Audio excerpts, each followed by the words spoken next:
Welcome to all dear student, I Narendra Maurya. आज हम नए स्प्रिंग के बारे में पढ़ेंगे। जैसे हमने इससे पहले पढ़ा था कॉन्डुलर स्प्रिंग, आज पढ़ेंगे स्पाइरल स्प्रिंग। आप देख रहे हैं स्पाइरल स्प्रिंग, ठीक। स्पाइरल स्प्रिंग क्या होता है? आपने देखा होगा जो गाड़ियाँ होती हैं, जो टॉयज़ गाड़ी होती हैं, टॉय की जो गाड़ी होती हैं, बच्चों को खेलने वाली जो गाड़ी होती है, उसमें आप चाय भरते हैं तो चाय भरने पर जो ऊर्जा स्टोर हो जा रही है, वो ऊर्जा स्टोर कैसे होती है? स्प्रिंग स्प्रिंग होता है। आपने देखा वो स्प्रिंग कैसे होता है? इस तरह से तो होता है, इस तरह से स्प्रिंग होता है। जब आप इसमें क्या करते हैं, चाय भरते हैं, तो जो स्प्रिंग का सिरा होता है, ये वाला मध्य वाला, ये क्या होता है, गोल गोल घूमने लगता है, और स्प्रिंग क्या होता है, बिल्कुल टाइट हो जाता है। बीच में जो गैप होता है वो क्लोज हो जाता है, मतलब गैप भर जाता है। और जैसे आप छोड़ते हैं, स्प्रिंग पुरानी पोजीशन पर आता है, जिससे क्या होता है, जो एनर्जी थी वो गाड़ी के, जो हमारा टॉयज गाड़ी थी, टॉय की गाड़ी थी, उसमें व्हील में ट्रांसफर कर देता है ऊर्जा। यही तो होता है। तो इसी को हम क्या कहते हैं, स्पाइरल स्प्रिंग कहते हैं, ठीक है। ये ज़्यादा नहीं पूछा था, बस इतना ही आपको डायग्राम याद होना चाहिए, और आप डेफिनेशन ले सकते हैं। यहाँ पे हम बात करें, नेक्स्ट है आपका मोस्ट इंपोर्टेंट पत्तीदार स्प्रिंग। आप जैसे डायग्राम में देख रहे होंगे, ये क्या है, पत्तीदार स्प्रिंग। हम पत्तीदार स्प्रिंग के बारे में पढ़ते हैं। देखो पत्तीदार स्प्रिंग क्या होता है, सबसे पहले हम ये पढ़ेंगे। इसका आपने यूज़ देखो, हाँ कहाँ कहाँ यूज़ होता है इसका। जो बड़े व्हीकल्स होते हैं, हैवी व्हीकल्स होते हैं, वहाँ पर हम लीफ स्प्रिंग का यूज़ करते हैं, या फिर पत्तेदार स्प्रिंग। जैसे जो ट्रक होते हैं, या फिर तांगा वगैरह देखो, तांगे देखे होंगे आपने, या ट्रक देखे होंगे, तो जहाँ पर भी हैवी लोड होता है यूज़, तो वहाँ पर हम यूज़ करते हैं लीफ स्प्रिंग या पत्तीदार स्प्रिंग, ठीक है। पत्तेदार स्प्रिंग को, इसमें कई सारी पत्तियों को हम जोड़ के बनाते हैं। देख रहे हैं आप, एक ऊपर पत्ती है, एक ये पत्ती है। ये सारी पत्तियां जो होती हैं आयताकार होती हैं। ऊपर से आप देखेंगे, अगर टॉप व्यूज देखेंगे, ये कैसी होती हैं, आयताकार होती हैं। ये पत्ती हो गई, एक नीचे पत्ती लगा दी, एक इसके नीचे पत्ती लगा दी। इसी तरह से जब पत्ती लगा देते हैं, उसके बाद इसमें क्या लगाना पड़ेगा आपको, क्लिप, इन सबको जोड़ने के लिए। तो एक यहाँ पे लगा दी क्लिप, एक क्लिप यहाँ पे लगा दी, इन दोनों को जोड़ने के लिए। उसके बाद इसमें बोल्ट लगा देते हैं बीच में। तो बीच में क्या करते हैं हम, एक ये यू शेप में बोल्ट होता है, ये वाला बोल्ट देख रहे हैं आप, ये कैसा होता है, यू शेप में होता है। एक सिरा हम उधर रखते हैं, एक सिरा इधर रखते हैं, और बीच में क्या करते हैं, इसमें होल में डाल के इसे कस देते हैं। तो यहाँ पर यू बोल्ट, यहाँ पर यू बोल्ट होता है, और एक बीच में बोल्ट होता है। इस तरह से हम इसे क्या करते हैं, आपस में जोड़ के रखते हैं। जब इसमें कोई भी कह सकते हैं लोड डाला जाता है, वाइब्रेशन जनरेट होता है, उस वाइब्रेशन को ये एब्जॉर्व करके खत्म कर देता है, ठीक है। अब हम बात करें तो इसमें कौन कौन सी टर्म्स होती हैं, मेन टर्म्स पढ़ेंगे हम इसमें।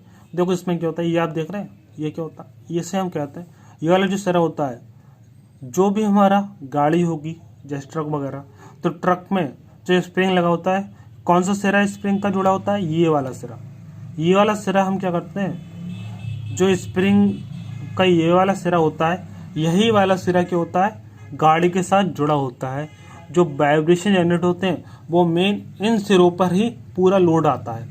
फिर इस लोड के जरिए पूरे पे ट्रांसमिट हो जाता है। समझ रहे हैं आप, जो लोड आता है गाड़ी में, जितना भी लोड है, उसका जो वाइब्रेशन जनरेट होगा, शॉक जनरेट होगा, वो सब इसी पे आएगा, इस पे आता है, और इसी के द्वारा क्या होता है, पूरे स्प्रिंग पे ट्रांसफर हो जाता है।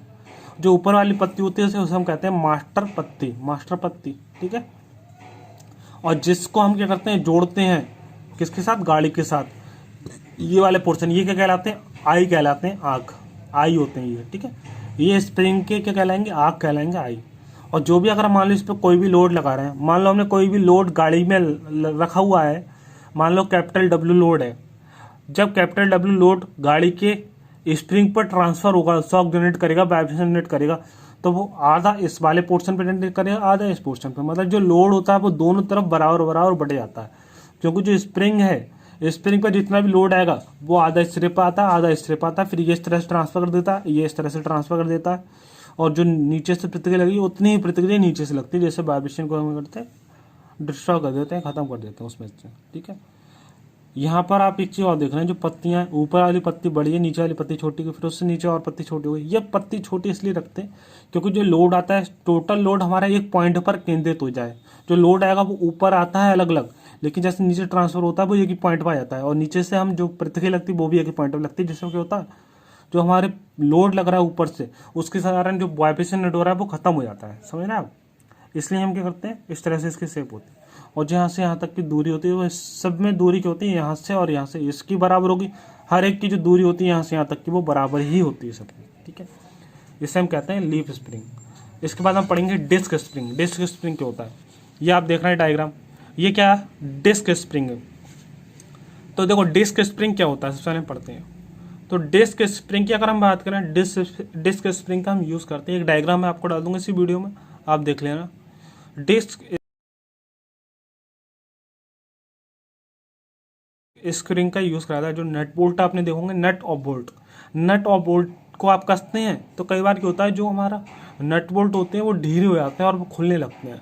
तो उसी जोड़ को अगर वो खुलते हैं तो खुलते क्यों हैं, क्योंकि जो अगर मान लो पंखे में हमने नट बोल्ट लगा दिया, नट बोल्ट के जरिए उसमें क्या करा है, कनेक्शन करा हमने, जोड़ के रखा है शाफ्ट के जरिए पंखे को। तो हमने क्या करा है, जब पंखा चलेगा तो वाइब्रेशन जनरेट होगा, उस वाइब्रेशन के कारण क्या होगा, उसमें शॉक जनरेट होगा, शॉक जनरेट होता है तो नट बोल्ट खुल जाते हैं। तो उस चीज़ को हम क्या करते हैं, अगर शॉक को एब्जॉर्व करने के लिए उसमें स्प्रिंग डालते हैं। आपने देखो एक ढिबरी की जरा जो गोल गोल आपने देखो गोल गोल स्प्रिंग नट और बोल्ट के बीच में डाल देते हैं। डिस्क की डिस्क के आकार की होती है, वो बिल्कुल गोल होती है, उसमें बीच में होल होता है, और नट बोल्ट के बीच में डाल के हम कस देते हैं। तो उससे क्या होता है, वो नट बोल्ट खुलते नहीं है, क्योंकि जो बीच में जो ढिबरी हो की तरह होता है, आपने देखा होगा ढिबरी की डिस्क की तरह होती है, वो स्प्रिंग होता है जो क्या करता है, वाइब्रेशन को खत्म करता है। उसकी शेप कुछ इस तरह से देखी होगी आपने, कुछ मतलब जो गोल गोल शेप होती है वो उठी हुई होती है, ये नहीं है बिल्कुल गोल इस तरह से फ्लैट होती है, वो थोड़ी उठी हुई होती है गोल गोल, ठीक है।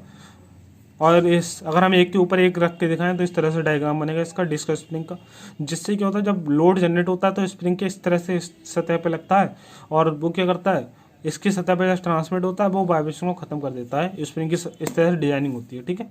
ये हो गया डिस्क स्प्रिंग।